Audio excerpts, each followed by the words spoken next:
I feel a deep responsibility to my students. I know what it felt like to be a singer, to go on stage, to be naked. My name is Louise Newsome, and you're listening to The Makers, brought to you by Trade and Prosper.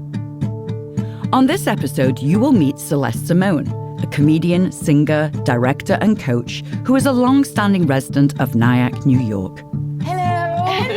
Good morning. Good morning. Lovely Monday morning. Yeah, it's getting better. It was raining. Oh, yeah, a little better. I'm waiting for some. Oh, come on, spring, really. Her studios are based in both Manhattan and Nyack, and during her long-standing career has worked with many famous names such as Chita Rivera, Didi Conn, Lonnie Ackerman, composer David Shire, and American Idol's Kimberly Locke, to name just a few.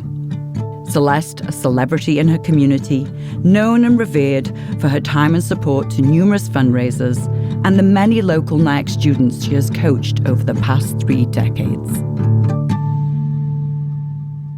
So, Celeste, a long-time resident of Nyack. Long time. And we've talked about this before, but I lived right down the street from you. In that house. On that corner. On that corner. How come you moved? I don't know. Do you know what? Now, roll on 20 years, I want that house back. Because now I want to go back to the nice, small, manageable. Yes. And it's a lovely block. Oh, love this block. But you had that fabulous house up in the hill. For a while. We had some fun events there. So I also interviewed Maria Louisa just recently, another long-standing, wonderful resident business owner in the town. And lovely lady. So for you, Celeste, how important has it been being part of the community, personally and professionally? Well, I grew up in Blauvelt, New York, which is just, 5 minutes away from Nyack. And Nyack was always the uncommon suburbia. My mother used to say, it's weird, Nyack. And I used to go, I love Nyack. And lo and behold, I moved here from New York City. It has been, on both counts, an amazing place for me. My business is here, and the community of artists in Nyack is extraordinary. The talented families that live here, which breed then talented young people who want to be in the theater or learn about music and voice, and I am lucky enough to teach them. And from that, I am a real part of Nyack. I mean, I walk down the street and I feel like I have friends, and it's a good feeling. Having been in show business and living in New York City, there's a great amount of an autonomy. You know, you don't feel like you belong. And when I moved to Nyack in 1990, I think it was 1990. Oh God, I've lived here 29 years in Nyack. I got what I was missing in New York City. You know, I tried to do my shopping here in Nyack, my drugstore. Oh my God, Cobblins. I was in Europe and I had a problem and I called Cobblins and they took care of it. You don't get that when you go to a big drugstore. You know, you can get anything here. And my friends are all here in Nyack, you know. It's been great for me. I love it. And I would be very sad to ever have to leave here. I've been here about the same time as you. Just a few years later I came. And just to see the rich community, the growth here, especially from that time in the early 90s. Yes. And continuing. And it's diverse. And I think that's most probably another reason that makes Nyack attracts a certain demographic. It's because of the diversity. Yes. We are not New City. We are not Orangeburg. We are Nyack. It is a little... And we're not Westchester. And we're not Westchester. Hard to get into the city from here, public transportation, but it's worth it. Well, we now have a very large bridge. Oh, we do. A beautiful bridge. Multicolored the bridge. The Tappan Zee. The Tappan Zee Bridge. I'm not going to call it that other name. So... You've been in business a long time, Celeste. How long have you been? I have. I've been in show business my whole life since I don't remember when. And then I think we talked about this at age, that wasn't supposed to happen. No. At age 40, I got cancer. And I decided that it was time to give up the performing and make teaching a full-time job for myself. And it has been the best thing. I believe that the 25 years I spent performing and being on stage has only brought me to a much better place to be a teacher and to share my experiences, good and bad, with young people. And that's who I mostly work with. I certainly have adult students. I have an office in the city, and I work from my home here. And here in Nyack, it's mostly young people from all of the little towns surrounding Nyack. But Nyack, I have to tell you, I just saw their high school production. It was like a Broadway show. I was so proud of my kids. Amazing what happens in that school district with the arts. Amazing. And I was in awe of my own students. It was fantastic.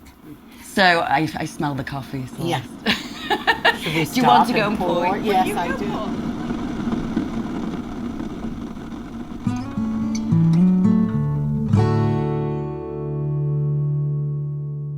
So Celeste, Nyack's such an interesting community. It's just so diverse, full of amazing creative people.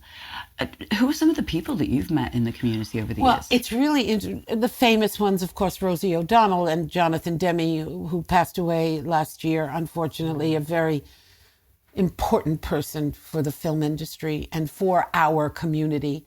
Very involved. Oh, very involved. And you walk down the street in Nyack, he knew everybody's name, and he was fantastic. But then there are tons of people from the Philharmonic, from the Metropolitan Opera Orchestra, from the Metropolitan Opera. We have lots of Broadway people that live up here. It's a short commute to the city, and it's just a very interesting town. I think because it's a river town, I do believe this, because water breeds some sort of tranquility and peace and inspires in some ways. And the author, the famous author, McCuller, what did we say? What was her name? We just said her name. Carson McCuller. Yes. Right. I mean, there's so many interesting people in Nyack. I mean, people are interesting, period. But I think Nyack, when I was a little girl growing up in Blauvelt, as I said, Nyack is where it was interesting. And it was still interesting, even though it was kind of a dangerous place, right? It kind of was, but that was what my mother would say. Everyone's mother said that, because everyone talked exactly. the same opinion. Yeah, but I remember so clearly, there was, where the thrift shop is, there was a dress shop by the name of Yanko's. And there was a woman, a heavy-set woman, and because I was always chubby, she had large-sized clothes. And my mother would take me to Mrs. Yanko's. Then in front of Erie Neary, if you look on the ground, there's a sign that says Herbert's. It's in the textiles, in the tiles. It was Herbert's shoe store. And we got our shoes at Herbert's. The Woolworths, oh my God. Well, for me, being a Brit, I mean, I had a Woolworths in England that I grew up with. So when I came to Nyack, I felt like I was home. Oh, isn't that neat? Yeah. And it had the fountain, and it had that vanilla smell when you walked in. I remember when my son was a baby and we'd take the stroller up there, and it was like that was our stop, was Woolworths. And I bet he went on that little horse. You put That's right. Many quarters. That's absolutely right. I forgot about that. And then my ex-husband and my best friend had 2 flower shops here in Nyack, Simone. So we got to know the community through him having the flower shop also, which was lovely. Maybe the marriage wasn't, but he is. But he's such a doll. I remember him very well. I love him. I haven't seen him for a long time. He lives downstairs. I have to go say hello on the way out. So we talked about how you're involved in the community now and how you moved away from performing to teaching. But let's go back to where it all began. In Blauvelt, New York. Right. And this journey of, why performing? Was there anything else you wanted to do? Was it always this? No, it was always show business. I was blessed enough to go, I went to Tappan Zee High School, which had a lovely music department. And then my parents were just wonderful about it. They saw that I had a talent. I was gifted with a voice, they saw that, and they knew it had to be cultivated. And I went to Manhattan School of Music Preparatory Division. So every Saturday when my friends were going to the football games, I was going down to Manhattan School of Music, and was mentored by some amazing people, Cynthia Auerbach, who passed, but she was a director at City Opera, and Ilse Sass. And it gave me a classical foundation, and my roots were in classical music. I then went back, I went to college and graduated from there with a degree in voice, and I was trained to be an opera singer. But I loved show business.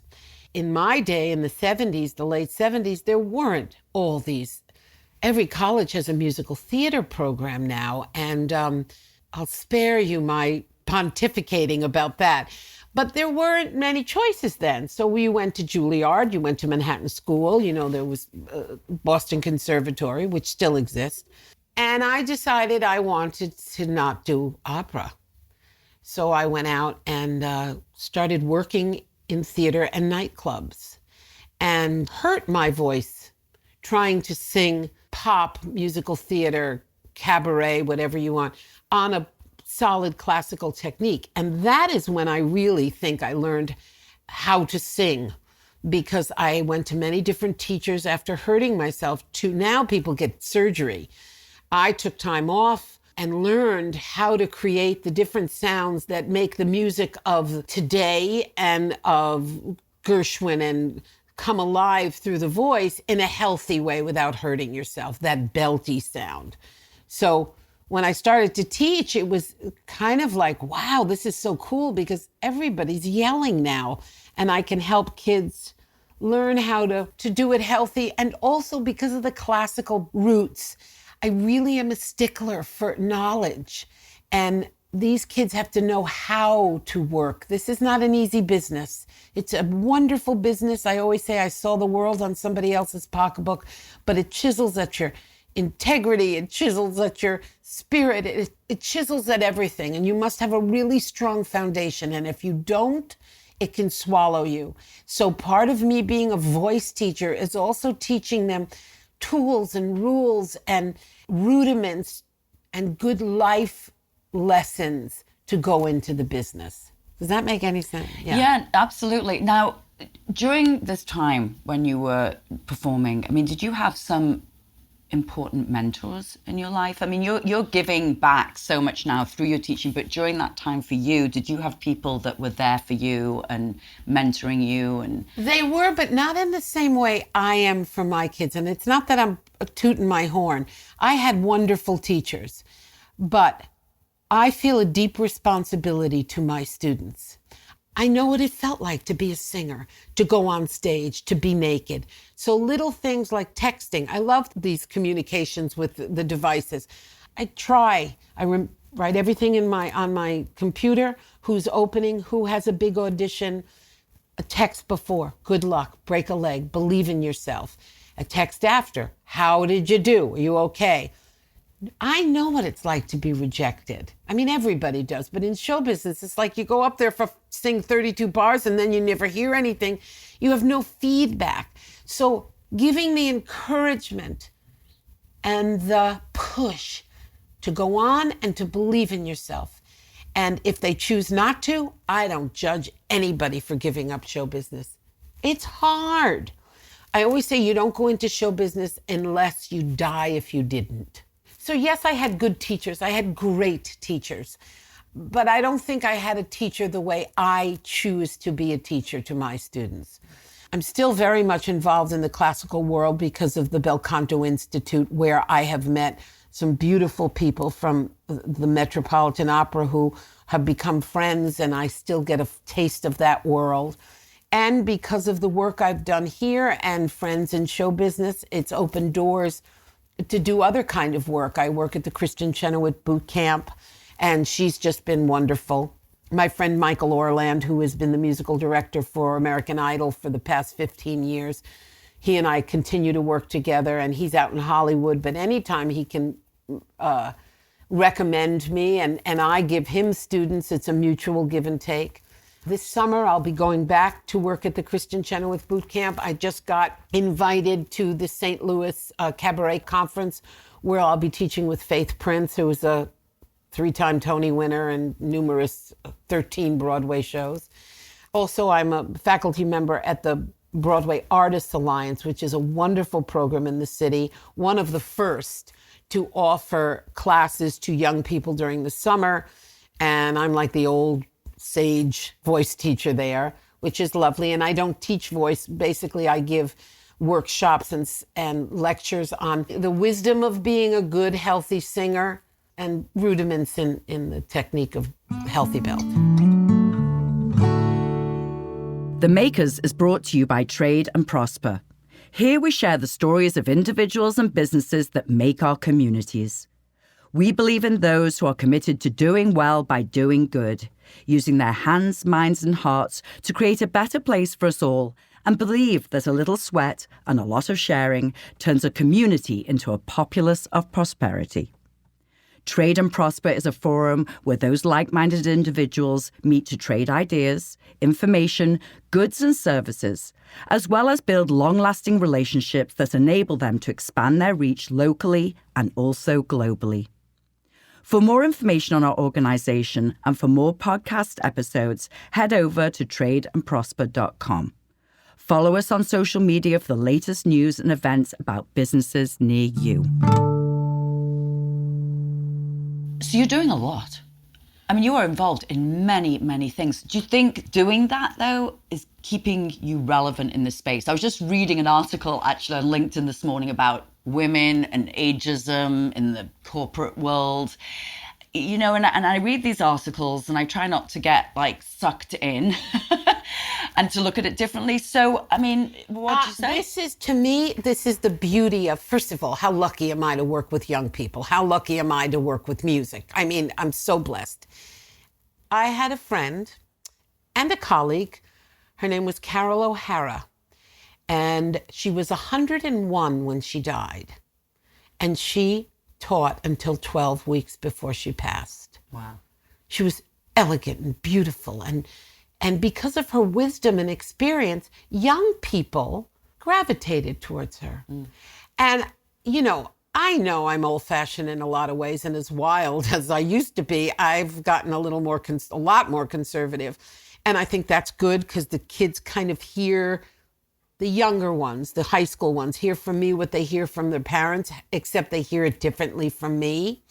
I think in this field, and I hope I'm right, that if I keep on top of things, I know what's happening in the music world, that it's ageless. And the kids are so great. I always say I'm old, and they go, "You're not old," you know. I try to, stay current. Well, you have such incredible energy. I mean, you really do. Well, I don't. My son is 30, so he's out on his own, as your kids, they're getting older. And I am a single woman, though I have amazing friends. And as I said, my ex-husband, my career, I might be pathetic to some, but my career is my life. I just love it. Well, loving what you do is important. That is true. And I think that, I'm interviewing and speaking and hearing amazing stories from small business owners who are doing all kinds of amazing things out there. And it's like their passion projects. So they're taking their passion projects and trying to actually live it every day and move away from the job. I think I had 2 straight jobs in my life, and I was so bad at them. I think I got fired from one. And the other one was I was an assistant at the Gage Group, which is a very prestigious talent agency, and I was the assistant. And I used to wear those acrylic nails, and they still tease me. I've remained friends with them. They tease me that they're still finding nails all over the office because they'd flip off when I filed. Oh, I was so terrible.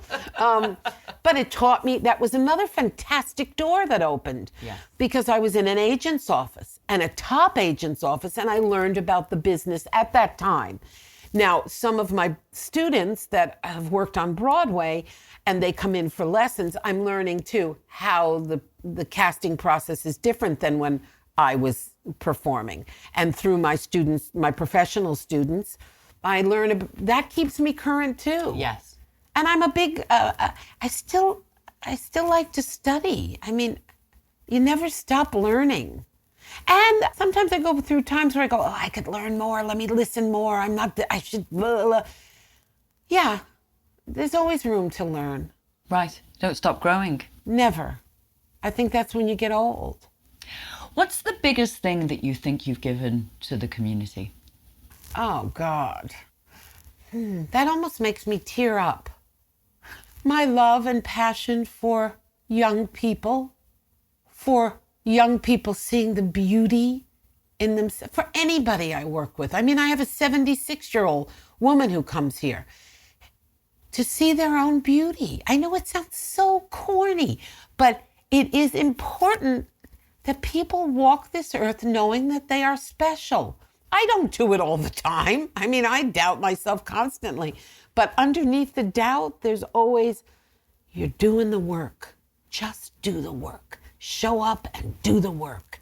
And if you do that with integrity and with love and with knowledge, don't fake it, something good's going to happen. So the types of clients you have that you're teaching, it's not everybody that wants to be a star, right? There's people that are utilizing your professionalism to gain confidence in other areas of their lives. I don't say no to people unless I have no time to do it, because there's only so many hours in a day. And some of my students are beginners with great passion. If they stick it through, they might become really good singers. Then I have others that are just the stars. And then I have my Broadway people. And then I have these wonderful kids that are so shy that a headmaster from a school will call me and say, she likes to sing. We know if we send her to you, she'll believe in herself more. And then the business side of me goes, oh, I'd like to have all stars. And then the more enlightened part of me says, that doesn't matter. As long as when they're in here, they learn something, they laugh, and their spirit opens up. And that's really what it's about. I have a big ego. You know, I like working with Christian Chenoweth and all these Broadway. I'm not going to deny that I don't. But my happy, most fulfilling is sitting behind my piano, you know, teaching kids that I can see beauty, as we all can as mothers, I think, in the most unfortunate kid going through puberty, you know? I laugh with the kids, you know? And if they can laugh at themselves, it's not as painful, you know?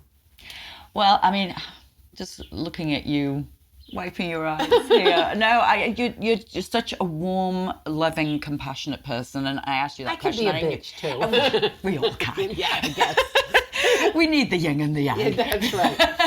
But, I asked you that question really knowing what you give to the community and understanding. But I think for people listening, that diversity also must really make you grow as a professional teacher. Every kid is different. Every student is different. I have to learn to say things 25 different ways to reach someone. Just the other day, I had a student, junior in high school, was having trouble with a phrase. And I used my phrase, whatever that is. And he said, do you mean XYZ? And I said, exactly. I said, where did you hear that phrase? And he said, from his music teacher at school. So I said, you think that, and you think what I told you, let's see what happens. And it was like, boom. I called that music teacher, and I said, thank you. It takes a village. You know, our egos want us to think we're the best, and voice teachers are the worst at that. We all think we're the best, and I could probably lead the line on that, thinking I'm, you know, whatever. But I called her, and I said, thank you. Thank you. You added to my bag of tricks. You added to my wisdom sack. And then I called the other students that have her as a music teacher and said, you know how your teacher says this? Because they're in the process of doing a very difficult production, vocally very demanding. Wow. And so I called the other kids that are my students that are in that production. I said, think of what your music teacher tells you. And they were like, okay. But I thought it worked. So, you know, whatever. Absolutely. Did that answer your question? It did. I digress, don't I? So Celeste, what about the business end of your business? I mean, you know, all that creative stuff's obviously where it lies for you, but then there's just running the business, you know, managing it, all of those bookings, your calendar. I saw just insane what's on your calendar every day. How do you keep organized? An Apple computer and a book. Running a business like myself, a solopreneur, is that how they Solopreneur. Yes, what she said. I think it's you find your own organizational skills and what works for you. I thank God that there's an Apple computer where you can move things around. I am in a service business. I am in a community where there are people with families and things happen. I am much stricter in my city office than I am, or city studio, than I am here. Somebody has 4 kids and one of the kids gets sick and the mother can't. Am I really going to stick to my 24-hour cancellation policy? No. I am not a good business person. I say I'm a business with heart. I certainly have rules and regulations that I stick to, but I do understand and am compassionate to the family unit and what that means. In the city, it's a different story. You're professional, you want this, you cancel a half an hour before, sorry, you pay for that time. But in Nyack and in the community, I hope I'm fair. And in my community, I can nurture. Right. Hands-on, very hands-on. Yeah, and it's never enough. Well, and plus, not even just hands-on, connected. Some of these kids, I love all my students, but I have had friendships now as adults with people that studied with me that are, one of them had 5 or 6 Broadway shows. We still keep in touch. Another one's a well-known choreographer. We keep in touch. So from the time that you transitioned into teaching today, and this must be going to be a little bit of a hard question, but you can just guesstimate, the growth of your business, just understanding that kind of one foot in front of the other, people trusting you, knowing that you're the go-to. How long do you feel that took until you felt like, okay, I have a strong following? I don't know if that's happened yet. I know I'm busy as hell, and I know, thank you God, I can pay my health insurance, and I'm blessed with abundance, but I never take for granted. I make a mistake with a kid and I go, oh, and I'm hopefully able to say, I'm sorry, I remember, I talk too much, but I was musical directing a summer program production, and I asked the kids to do a round of quick walking. And I patted one of the boys in a very motherly way. Come on, move. And I patted his tush. Well, he went home and told his mother. That was a huge lesson for me. He then became one of my dearest students. And again, he's now an attorney, and I'm so proud of him. But is he dealing with sexual harassment? Right. I was like, oh my God. In an instant, I could have ruined my career. I believe I am a good voice teacher. I believe I am a pretty good businesswoman. You got to be flexible when you work in your community because your reputation is everything. Yes. Everything. Have integrity. I said it before. Do the work. I thought I shut that off, ladies and gentlemen. Do the work. Have integrity. Be fair and honest. And know your craft. And know your community. I have some friends in LA that say, oh, you should be $100 a half hour. What are you, crazy? Not here. Maybe in LA you can, but I couldn't do that to my community. Next. Is there anything that you want to say to close this lovely chat, Celeste? Well, yes, that I got to know you a little better was nice because you live down the street, but we were both so involved with our children that it was hard to connect. I think you're younger. But I think I left my son with you one time. You did? Was I good to him? Did I tie him up? It was Halloween. Oh. And the streets was amazing for Halloween. Yes. Oh, the best street ever. And I think James was baby, and you were like, oh, and you took him. And I'm with Sophie, and there I go off, and you're like, Louise, do you want your son back? I don't remember that. Oh, that's very funny. Seasoned in the most wonderful way in the community. Just the years. think about how many lives you've touched. I just feel lucky and blessed. And be humble. I brag. I know I brag. When it comes to working with celebrities, it's good business, like social media. I used to never be on it, and my friends would say, come on, it's good business. But deep down, oh God, I just feel so lucky. I feel lucky to be healthy. That's the most important thing. Thank you for joining me this week on The Makers, brought to you by Trade and Prosper. Follow us on your preferred listening channel for new episodes released every Monday. Tune in next week for a conversation with Yong Zhao and Shui Zhong of Junzi, a small but growing restaurant chain serving northern Chinese food, inspired by childhood staples and made with healthy seasonal ingredients.